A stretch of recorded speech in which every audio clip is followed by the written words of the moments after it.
Herkese günaydın. Bugünkü yolculuğumuza Edremit'ten başlıyoruz. Arabayla Ali Bey Adası'ndaki Tabiat Parkı girişine kadar gidip sonra bisikletlerimizle Maden Adası'na geçiş yerine kadar pedal çevireceğiz. Bundan sonrasında Maden Adası'na denizden yürüyerek geçip Porto Selene Kulesi'ne çıkacağız. Durmak yok, gezmeye devam.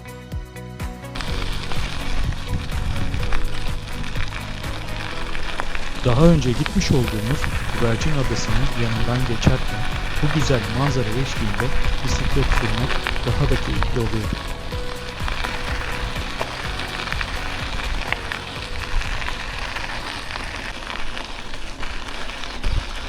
Evet, Maden Adası sapağına geldik. Buradan yola girelim.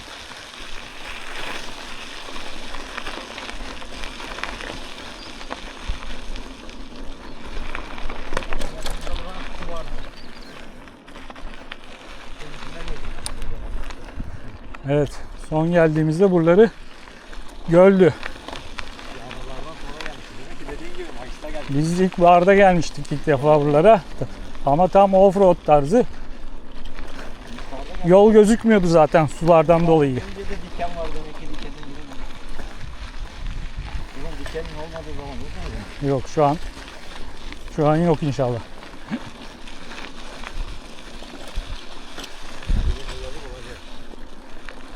Yok bu sefer tecrübeliyiz artık. Yolu biliyoruz. Sabah dümdüz deniz harika gözüküyor. Karşıda da Porto Selene Kulesi. Evet. Bugün çıkabilirsek o kuleye çıkacağız. Çıktıktan sonra gerisini düşünürüz. Çok güzel koylar var arka tarafta da. Yani oralara da inebilirsek. Merak ettiğim şey o kuleden başlasın.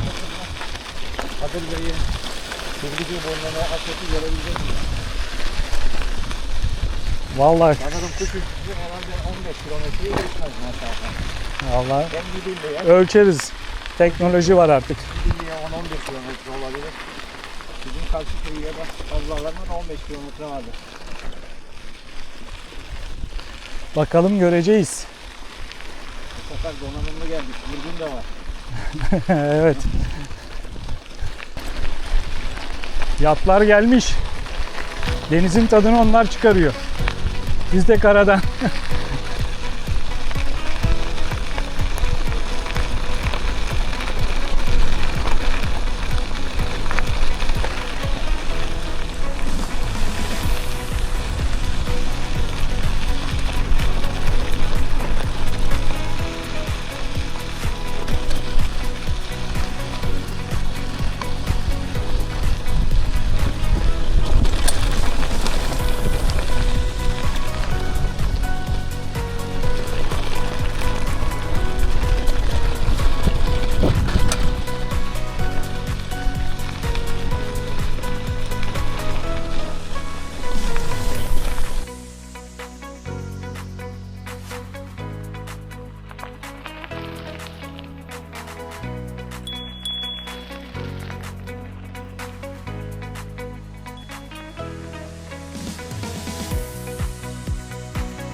Kolay gelsin.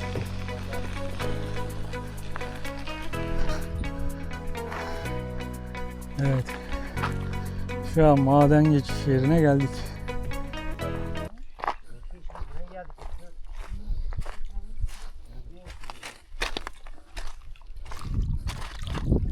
Zarganaya bak, zargana gelmiş.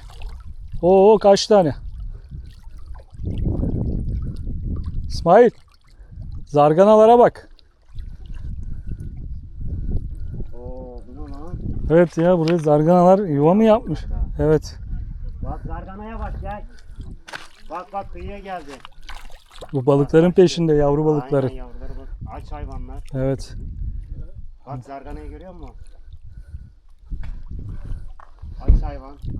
Çok var hem daha. Oo bak orası. Bu kaynıyor zargan. şurada, Keşke bak. Zargan takımı getireydik ya. Bak. Zargan takımı var da şey yok. Bak yeniyor. Ürün oldu. Sabah kahvaltısı peşindeler. Hayvan aç. Evet İsmail. Biz geçen sene mi, önceki sene mi gelmiştik buraya? Burası. Evet, geçen geldiğimizde buraları şeydi. Su altındaydı. Evet, su çekilmiş ve bizim için de daha iyi. Yine ayakları çok kayıyor ya. Evet, suya girince kaymaz şimdi. Adanın oraya geçelim.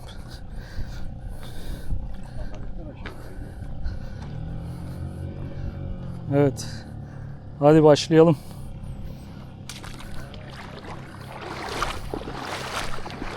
Evet, suya ilk adımımızı attık. Denize doğru geçiyoruz. Maden adası bizi bekliyor karşıda. Aman, Çok güzel. çok güzel. Yazın böyle değildi.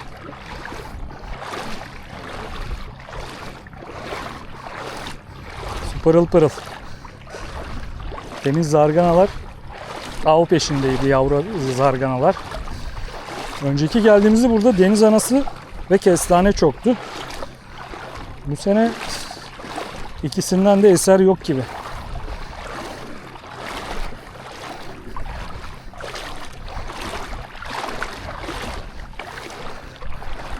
Bakalım bu sefer yolu bulabilecek miyiz? Suyun içindeki yolu.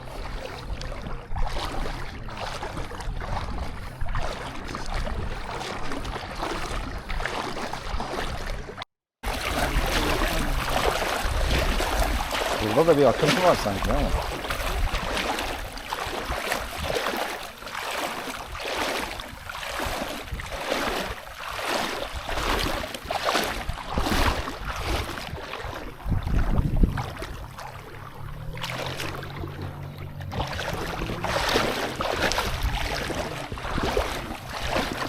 Evet, karşıdan geldik. Yolun yarısını geçtik sanırım. Evet, kule de buradan gözükmüyor yaklaştıkça. Tepenin arka tarafında kalıyor. Su o kadar çekilmiş ki. Evet, geçen Yol- sefer yol- de denimizi geçiyorduk. Aynen yol bu sefer İlkbahar. ortada kalmış. O zaman ilkbahar mevsimiydi. Deniz anası, kestane çok, su daha yüksekti. Buradan da taştan kale yapmışlar. İstersen kaleye geç, ben sana bir şut atayım şurada. Burada Kale biraz geniş ama işaret koymuşlar. kesin gol atarım. Taşlar bile çıkıyor. Ha, hoş. Herhalde sabah akıntısı. Yani geçen sefer de öğleden sonra gelmiştik. Bak. Öyle mi? Böyle güzellikler de görüyoruz. Bazen aynı yerlere yine gelsek de böyle farklı manzaralar, farklı canlılar görüyoruz. Bugün de dalgasız bir günle Bugünümüz harika. berrak bir denizde geçmek de hoş oluyor. Bugünkü deniz şeyini diğer tarafa takıyoruz. Ya hiç kestane falan görmedik kestane. Evet. Herhalde kestaneleri falan topladılar. Şuradan geçeceğiz. Taş yapmışlar. Bir de işaret var işte. Hangi taraftan? O herhalde burada dur anlamına mı geliyor? Burada da ok var. O böyle mi gitti ya? Burada ok var. Bence devam edelim oka doğru. Ok mu acaba? Çözemedim da. Bu taraf yakın mıydı? Ben senin tarafa, ben bu tarafa mı dedim? Evet, daha uzun. Evet, biraz derin geçiyor orada.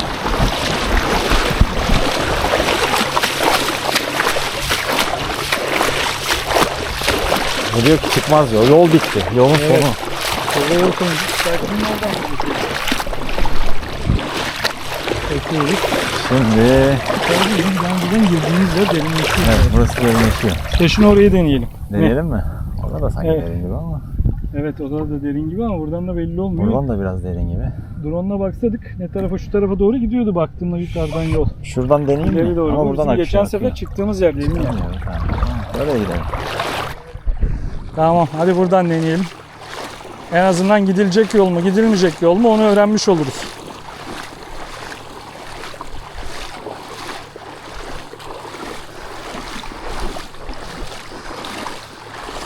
Su cam, cam, cam.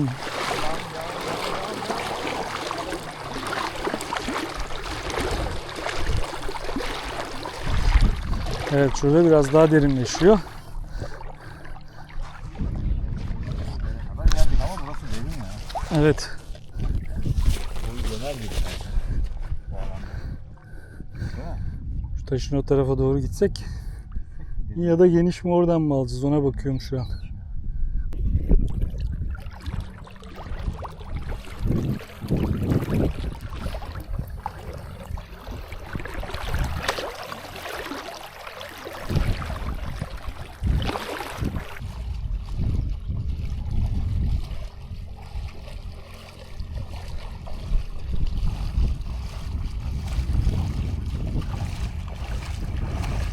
Evet, maden adasına geçtik. Vallahi kendimi Hazreti Musa gibi hissettim. Biraz hızlansak da Firavun mu geliyor? motor geliyor.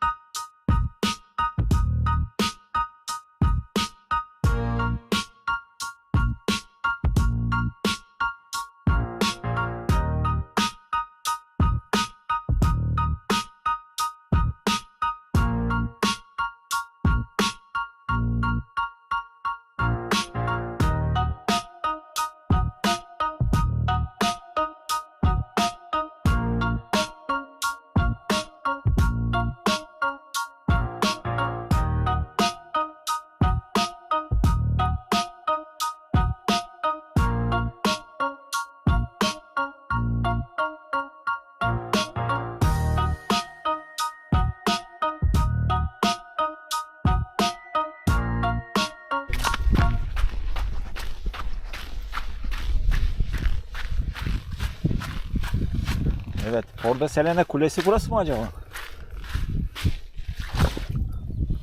Yok lan. Bu yavru kule. Önce prototipini yapmışlar. Sonra buraya bakın.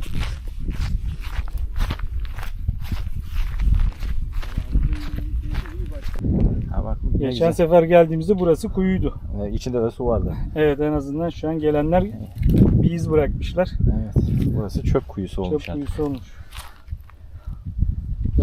Bu dönemdeki insanlara. Hiçbir şey yok. Aynen. Gelecekseniz yaz başında gelin, biraz daha temiz. Yaz sonu bütün pisliklerini bırakıp gidiyorlar zaten. Yani buradaki pislikleri de kim toplayacak onu da bilmiyorum. Evet. Evet. Aynı yolları bir daha diyoruz. 2 yıl. Patikamızı bulduk. 2 yıl sonra. Evet. Unutmamışız en azından patikayı. Patikanın bittiği yerdeki Tuz Gölü'nün oradan tepenin o tarafı yol gözüküyordu. Tabii yukarıdan güzel temiz gözüküyor da aşağıdan nasıl gözüküyor onu göreceğiz.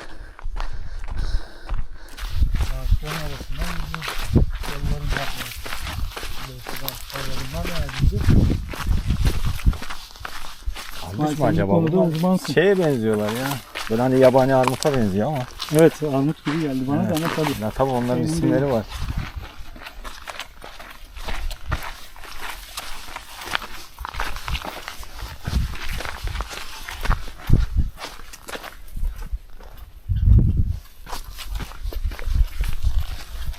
Bu meyvelerin olgunlaşmasına az kalmış ama. Evet, ileride adanın diğer tarafındaki o Tuz Gölü ve o küçük koy gözüküyor buradan. Yani yürüyerek oradan burası neredeyse 10 dakika değil mi İsmail? 10 dakikada varırız. Yani 10 dakika geze geze, keyif yapa yapa. Patika da çok hoş Tabii zaten. patikadan çıkmazsanız. Eğlenceli bir yürüyüş oluyor. Evet, dikenler çoğalmaya başlamış ama sanırım çalılar. Daha biraz yaş gibi, kurumamış gibi.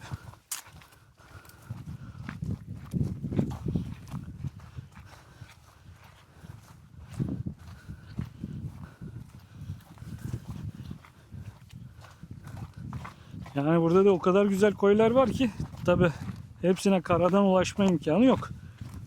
Tekne olması iyi olacak. Biz de çok hareketlenmeden bu koyların tadını çıkarabilirsek. Evet, yaz bitmeden, kış gelmeden, yani bahar en güzel zaman zaten, bahar bitmeden buradaki koyları bir turlayıp bu adayı komple etrafını bir gezmek lazım. Bu koyda sol taraftaki buruna doğru gidelim. Oradan Evet, bir denize girelim. adaya çıktığımız yerin öbür Sonra tarafında, diğer tarafta da sol tarafında, yani şu tepelerin öbür tarafında da birkaç tane koy var. Ufak bir tane de ufak yapı vardı orada. Bakalım, yolu bulursak o tarafa gideceğiz. Buraya daha önce de gelmiştik zaten. Neyle karşılaşacağımızı biliyoruz bu yolda. Ama diğer yolda bilmiyoruz. Şu an çalılar, dikenler hafiften çizmeye başladı. biraz gıdıklamaya başladı. Evet. Ama bu yol da bayağı bir kapanmış ya önceden. Evet. Evet, bu kadar kapalı gibi değil de. Herhalde Hatırlıyorum. dediğin gibi biz baharda gelmiştik o zaman. Sanki aynı mevsimde gibi ama. Ama işte böyle de olsa güzel.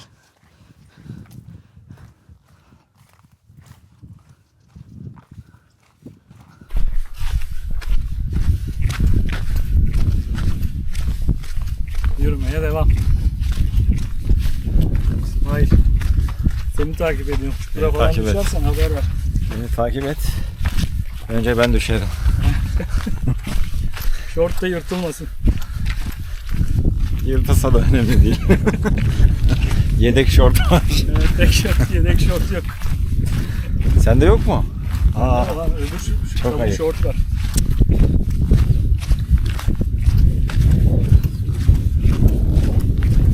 kule göründü bak. Sol tarafta. Kuleyi gördük. Şimdi şu sol tarafa doğru, o taraftan bir patika. Buradan da Biraz yakın sonra gibi şey görünüyor yapalım. bu kule ama çok da dik görünüyor ya. Evet, Burası- hiç görünüyor, biraz vakit alıcı. Ben o yüzden Evet. erken çıkalım dedim sana. Aynen, bizim birkaç saatimiz Çünkü alacak oradan herhalde. oraya çıkacağız, bir de öbür tarafa ineceğiz. Aynen, 2 koy bir şapel yapacağız. Evet, şu açıklığı bir Bir bulalım koy, ilk bir önce. kule, bir kule, bir şapel. Açıklığı Şapel bir tabii bulalım. temel vaziyette. Ondan sonra diğer yolu da buluruz. İşte bak, buranın karşıdaki koyun solunda, tepenin arkasında bir tane daha güzel yer var. Ama tabii bunları yürüyerek bugün geçme gibi bir imkanımız yok.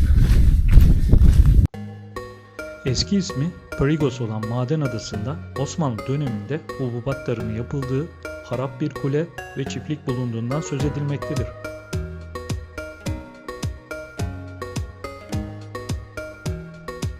Adanın batı ve doğu kesimlerinde tuzlalar, su kuyuları ve tarım terasları keşfedilmiştir.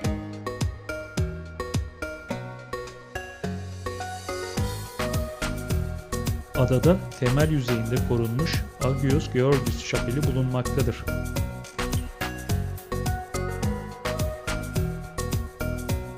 Burası da aslında bir toz gölü. Şimdi faal olarak Ayvalık'ta Altınova'ya giderken tuz gölü var hani çalışan. Daha önce bunlar da tabii çalışıyorlar. Gemiler gelip tuzlu ihtiyaçlarını buradan karşılıyorlarmış. Birkaç tane var. Bu adanın diğer tarafında da var. Solda. Şeyde de var mıydı? Diğer koyda da bir tuz gölü. Yok, adaya çıktığımız yerin Ha, sağ tarafında vardı. Evet, oraya da Evet, yok. bakacaktık. Oraya Doğru. dönüştü artık o. Orada küçük bir tuz gölü daha var orada. Vakit kalırsa oradan bakalım.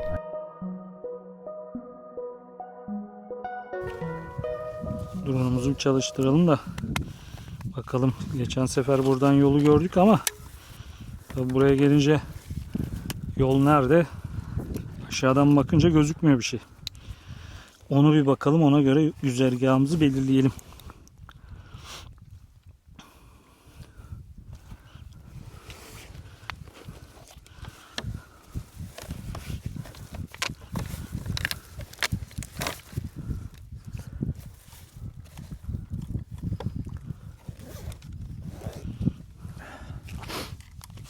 Açtın mı? Evet, açacağım şimdi. Yok, şimdi açmayacağız onu. Kanatları açayım, ondan sonra tutacağım bunu.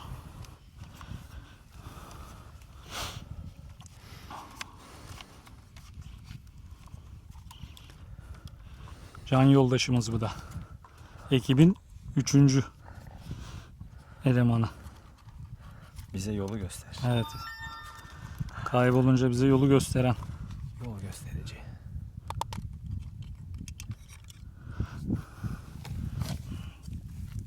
Çanta nerede?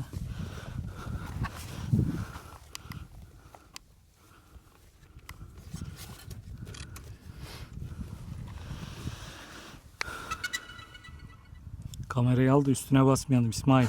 Şimdi drone peşine koşarken bir de kameradan olmayalım. Geldi mi görüntü? Geldi. Tamam. Kalkış düğmesini biliyorsun. Kalkış. Yukarı ok var ya. Şu oka bas bir kere. Ortaya basılı tut şimdi. Heh. Basılı tut. Basılı. Heh. Tamam.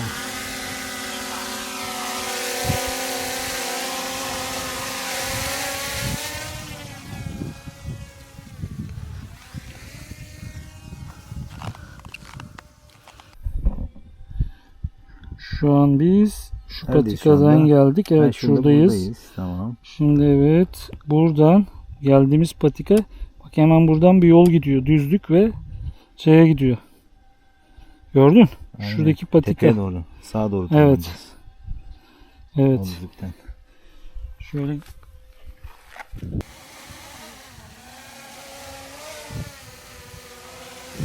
ya,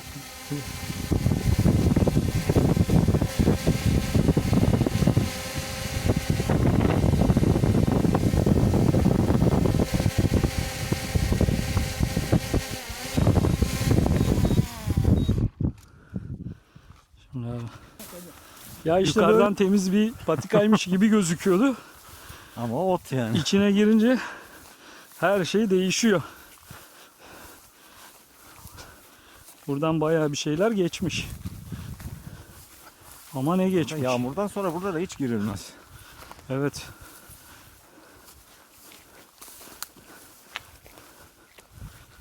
Yine sağa sola da bakalım da oradan patika bölünüyor mu bir yerlere?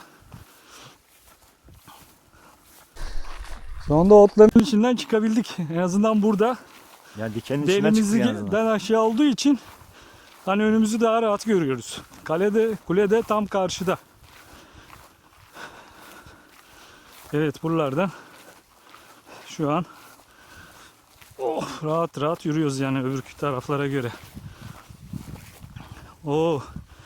Bizim koyun oradan sürat teknesi geçiyor. Bak, köpürte köpürte suları. Aynen. Çok da güzel. Heh, bizim aradığımız yol bu yol işte. Evet, ya. bizim aradığımız yolu Baksana, bulduk bu sonunda. patika buradan geliyormuş, bak bak. Evet, şu arayı bulamadık. Ha, o arayı Demin bulamadık. karıştırdık o arayı. Ama şimdi bir gelişme kaydettik. Biraz hızlanalım ki bugün bayağı yer görmemiz lazım. Yoksa burada kalırdık, çadır falan, ama onları da taşıması ayrı bir dert tabi.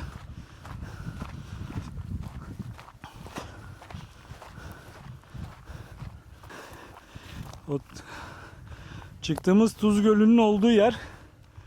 O koy da çok güzel. Bu tarafta O da geldiğimiz Ali yer. Bey Adası'ndan karşıya geçtiğimiz yer. O taraf Ali Bey Adası. Evet. Buraya geçtik. Şimdi kuleye doğru gidiyoruz yine. Madene geldik. Kule iyice Şimdi- yaklaştı. Bu taraf o taraf birleşiyor gözüküyordu. Şuradan gidelim. Şurada birleşiyor en azından. Ne diyorsun? Fark etmez. Gibi. Gibi. Burada çalılara girdik. Gel şöyle. Çalılar bayağı dikenli olduğu için yürümesi zor oluyor. Yukarı mı çıksaydık ama hadi bakalım, burası daha belli yol gitti. Su akar yolunu bulur demişler. Su da akmış, yolunu buradan bulmuş. İyi ki de yolunu bulmuş. Biz de yolunu oradan buluyoruz. Evet. Burası da Maden Adası'ndaki madenlerden biri herhalde. Aynen, Maden Adası'nın adını veren maden işte. Madenler. Buradan ne çıkıyordu? Ne madeniydi biliyor musun? Ya ona bir bakalım da, bakır herhalde burada, bakır. Ya da kurşun. Olabilir. Kurşun bakır. Geçen sefer okuluyduk ama unuttuk.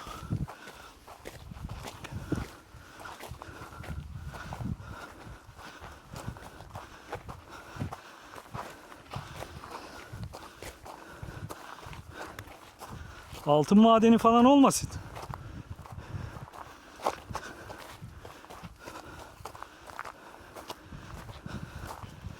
Bir tane de hemen önümüzde var. Eskilerden kalma. Oo işte bak.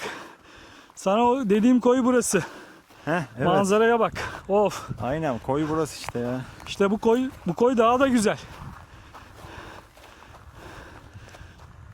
Şuradaki madenin şeyin üstünden bakalım toprağın oraya.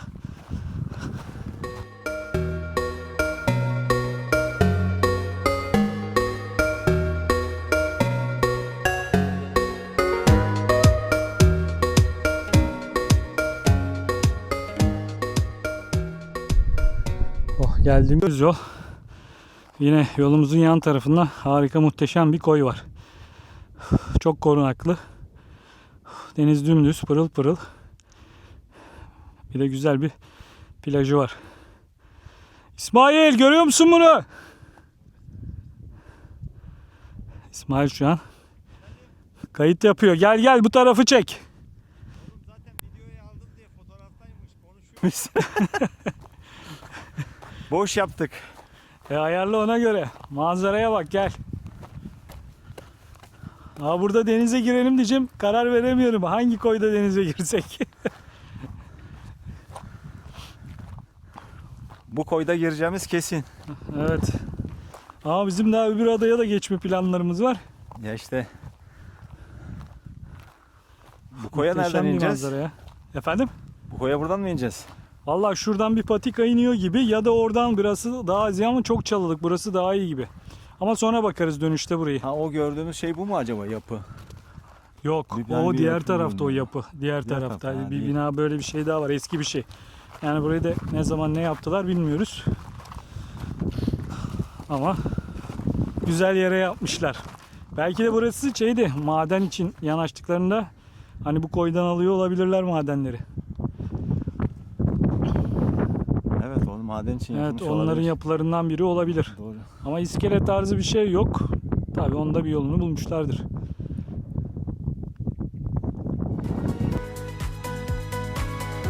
Erken Cumhuriyet döneminden başlanarak madencilik yapıldığı bilinmektedir. Burada kurşun ve başka cevherlerin çıkarıldığı eski maden ocakları bulunmaktadır.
Artık bu güzel manzarayı bırakıp kuleye doğru tırmanma zamanı.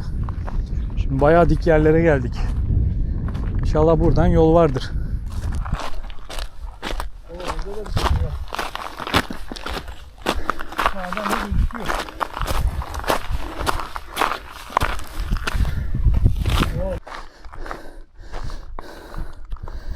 Evet. Şurada bir tane var. Bir karanlık gibi. Burada da var. Oo, bu taraf bayağı derinmiş. Vallahi insan bakmaya korkuyor. Şurada beyaz bir şey var ama gibi. Nedir çözemedim. Evet. Kulemiz de karşıda. Buradan patika gidiyor galiba ya. Şöyle bir bakayım da yolu uzatmayalım. En kestirme yerden gidelim. Evet, gidiyor gibi. Bakalım. Şu taraftaki de Küçük Maden Adası. Bu Küçük Maden Adası'ydı değil mi? Değil mi? Bu tarafta mı? Aa, bakalım. O burun mu acaba? Yukarı çıkınca oksijen çarptı. Yönümüzü şaşırdık. Adaları şaşırdık. Evet de şuradan adamı, yarım adamı belli olmuyor gözükmediği için.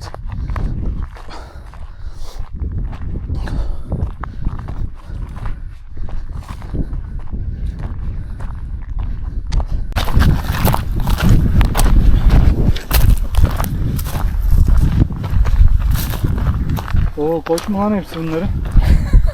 Gölgede takılıyorlar ama.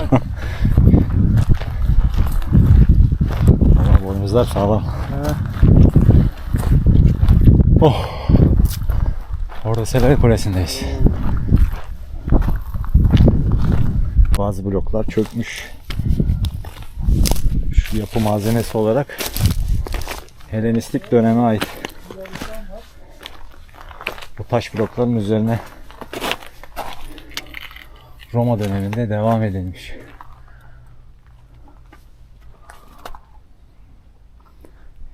İlk yapımı Helenistik çağda. Helenistik çağdan sonra 14. yüzyılda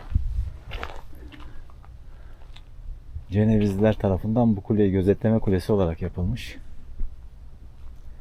O döneme ait, eski döneme ait taş blokları görüyoruz burada. Bunların üzerine yine taşlar sıvalarla yapılarak böyle bir kule yapılmış.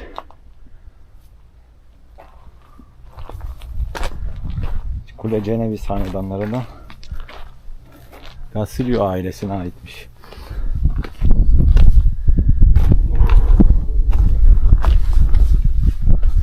Bak.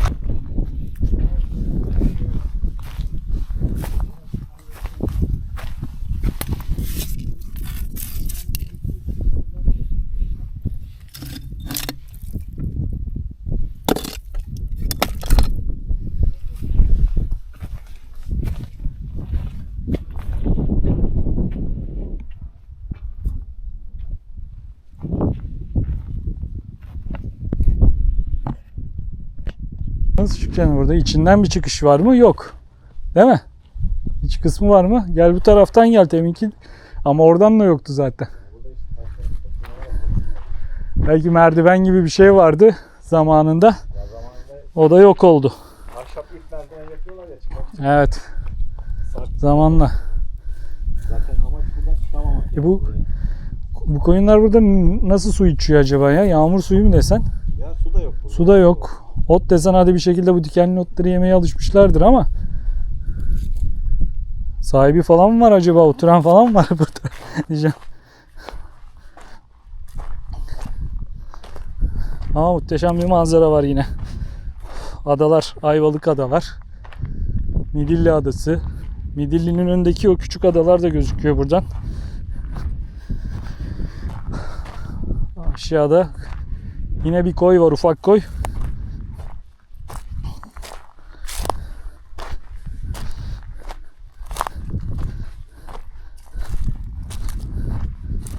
İşte böyle güzel bir manzara. Bu kadar yolu çıktığımızda değdi mi? Evet. Değdi.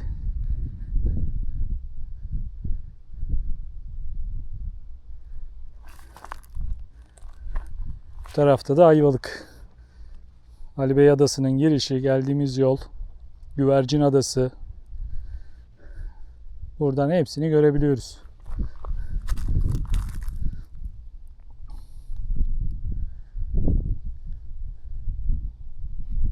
Bir de ta ileride Badavut kayalıklarının olduğu burunu da görüyoruz ve karşısında o çıplak adayı, oraya gitmiştik kanoyla.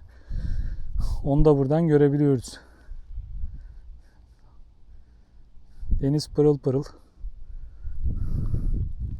Yani bu denizi gördükten sonra Edremit Körfezi'nde denize girmenin bir anlamı kalmıyor.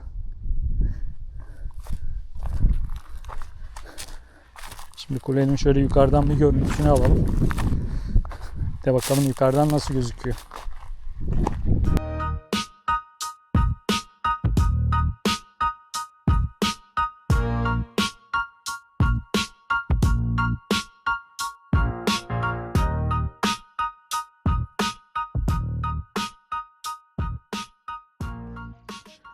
Porto Selene Kulesi, Midilli Adası, etrafındaki adalar ve Edremit Körfezi'ni gözetlemek için yapılmıştır. İsa'dan sonra 8. yüzyılda tekrar inşa edildiği kaydedilmektedir. Porto Selene aslında Pirgos kentini sembolize eder. Yapıldığı dönemde düşmanları görebilmek için yapılan bu kule, Kilikya korsanları tarafından yıkılmıştır. Midilli Adası'nda 1355-1462 yıllarında hüküm sürmüş Cenevizli Gattilusio hanedanı hakimiyeti döneminde kule yeniden inşa edilmiş olup yapımında Helenistik döneme ait devşirme bloklar kullanılmıştır.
Benim ice tea orada mı?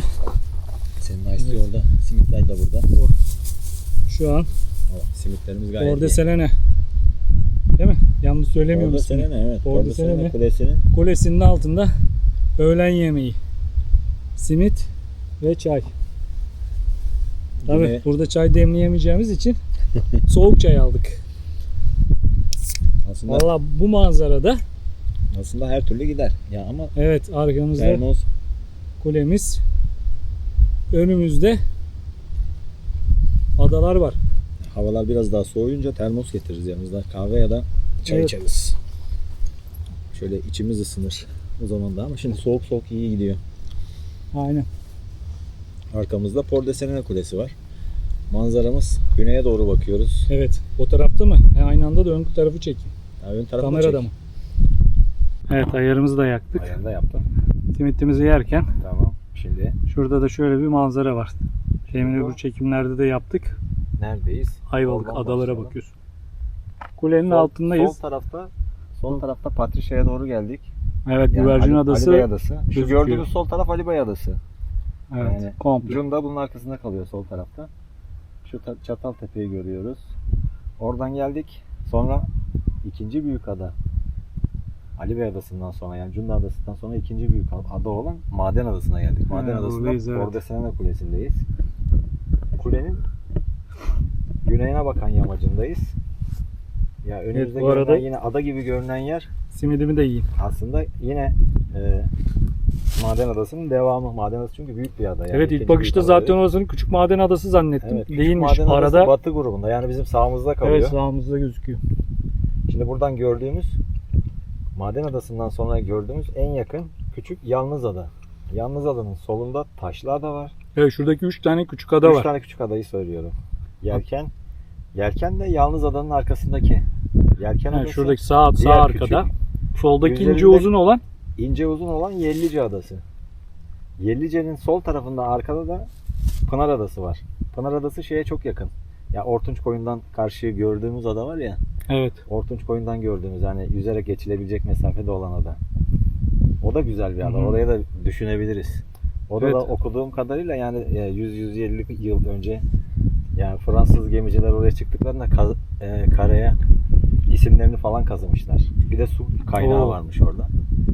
Gittiğimiz zaman onu da araştırabiliriz orada. Buralarda su bulmak zor. Az önce zaten koyunları da gördük. Koçları kulenin etrafında dolaşıyorlardı. Arkada gölgede yatıyorlardı. Onları da biraz Evet, rahatsız ettik. Evet. Hani merak ettik zaten burada Sonra- ne yiyorlar, ne içiyorlar. Yellice Adası'nın batısında görünen, buradan yuvarlak olarak görünüyor ama aslında bu güney istikametine doğru ince uzun gidiyor. Kara Adası. Şu, evet, Ada. sağ tarafında 2 tane koy var. Koy Aynen. gibi bir yer var. Orası Evet. da büyük bir ada aslında. Onun da Göz Adası var. Sağındaki Küçük bir ufak kayalık. bir ada. Göz Adası. Evet. İsmail'in şuradan Şuradan da yeleğini çekeyim, manzarayı kapatıyor. küçük görünen yuvarlak ada. İsmail. Valla çamaşırlarını tam yere asmışım. Çamaşırlar- Manzaranın önüne asmışım. Çamaşırlar kurusun diye astık oraya. Evet. Koyunlar yemesin. Evet. Yuvarlak adanın da sağında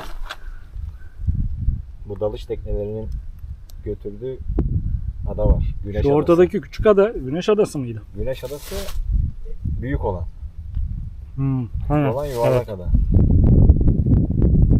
Evet, isimlerde Diğeri bayağı Güneş Adası. kolayına kaçmışlar. Artık yani Midilli'ye en yakın olan ada da o Güneş Adası oluyor. Ondan sonra da zaten ne kadar kalıyor? Herhalde 4 kilometre falan kalıyor. 4-5 kilometre kalıyor karşıya. Evet, o Midilli'nin önündeki 2 tane küçük ada. Onlar Yunan adaları. Onlar Yunan adaları. Ya iki adanın arası belki 3-4 kilometre kadar bir mesafe. Evet.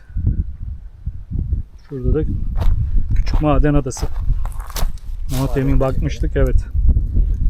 Hemen gözüküyor. Evet. Wow. Yani Ayvalık. Ayvalık bir başka güzel. Kapattım. Buradayız. Evet, biz öğlen yemeğini yiyelim. Daha sonra karar verelim. Küçük maden adasına mı gideceğiz? Yoksa buradan geri mi Koya mı döneceğiz? inelim? Nereye Koya inelim? inip geri denize de girebiliriz ama küçük maden adasına da geçmedik. Oraya da yürüyerek geçiliyor. Geçmedik ama belki öğreniriz. Şuradan aşağıya bir patika, yüksek bir yerdeyiz çünkü. Çalılıklar var her tarafta bugün. Zaten ayağımın yan tarafına bayağı bir battı, kanadı. Sen de kestin. Tabii böyle bir yere geliyoruz da tabii uzun şortla geliyoruz. Tam turistik gezi. İşte böyle koyları görünce diyorsun ki bir tekneye yelkenli bir şey almak Bir şey gerekiyor. lazım Evet, diyorsun. lazım. Gelenler mi? Burada koylar bayağı sap.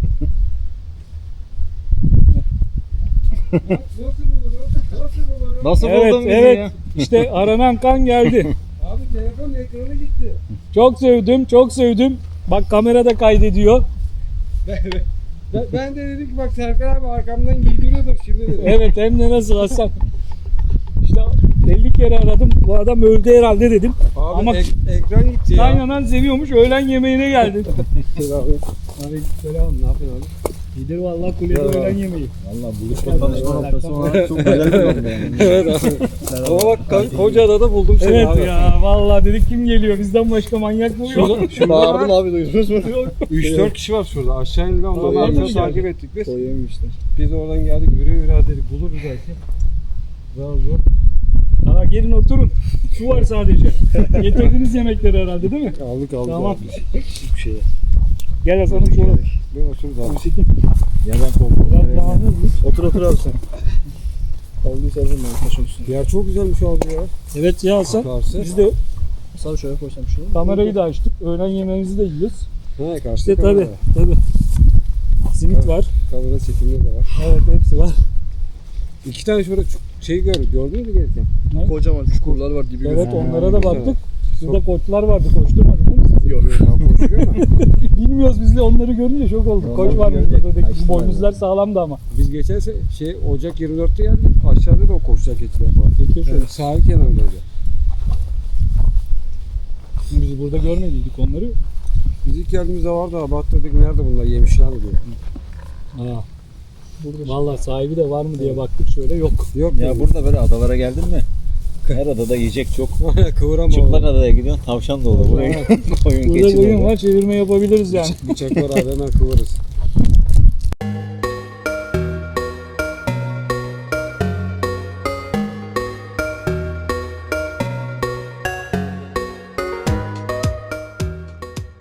Çay, simit ve sohbetin ardından şimdi toplanma zamanı. Buraya kadar gelmişken Küçük Maden Adası'na da gitmemek olmaz. Sonraki videomuzda Küçük Maden Adası'ndayız. Bizi takip etmeyi unutmayın.